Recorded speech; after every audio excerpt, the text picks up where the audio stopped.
time in a few weeks. It's going to be FX, FX. Big time. And how is Apple combating that? Well, they've historically, and they actually did this a few days ago in Japan, they'll tweak iPhone pricing around the world in order to combat those foreign exchange headwinds. They already raised the prices in Japan, not in China yet, probably because, those lockdowns are ending and they want people to get out there. But so get ready to see some pricing tweaks in those international markets for iPhone and other hardware. All right. Thank you, Steve Kovac. Yes, not Kovac. Yeah, no, I already did that once. I'm not going to do that again. Yeah. I just jinxed myself, of course, but nonetheless. Shan, is Tom Lee right? Are these the stocks you want to buy right now?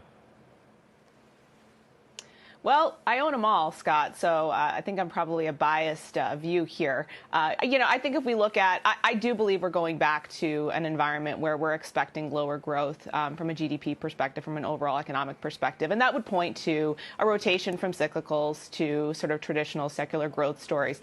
But I would say I would be careful. I think secular growth in the United States is going to be driven differently. So I think technology takes a part of that, but I think you really need to focus on areas, companies that are going to be able to help other companies, other industries become more efficient and more productive. And so limiting yourself just to the software side, I think that's a challenge.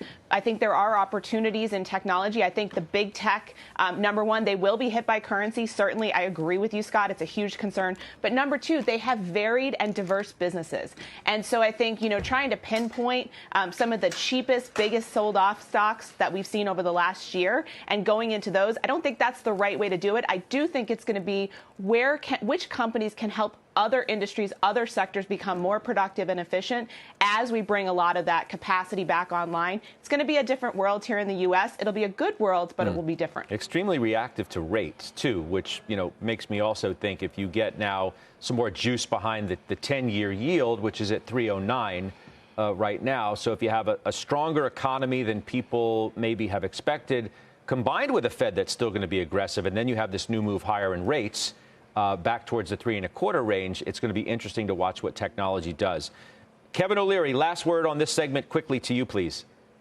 I am buying tech names, but also international. I'm using the ALPS OGIG index, which, traded down, but has much more diversity, much less risk on FX in there, because what's happening in China, Asia, Malaysia, all these countries, the direct-to-consumer models continue to accelerate. All these are productivity tools. You've seen recovery in things like DocuSign. These are tools that every business in every sector and every geography are going to be using.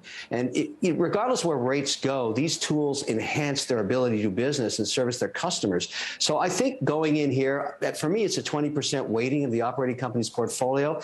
It's volatile, but we've all, even ARC, even Cathie Wood's ARC has had a phenomenal week. And those names, she's highly concentrated, taking huge risks.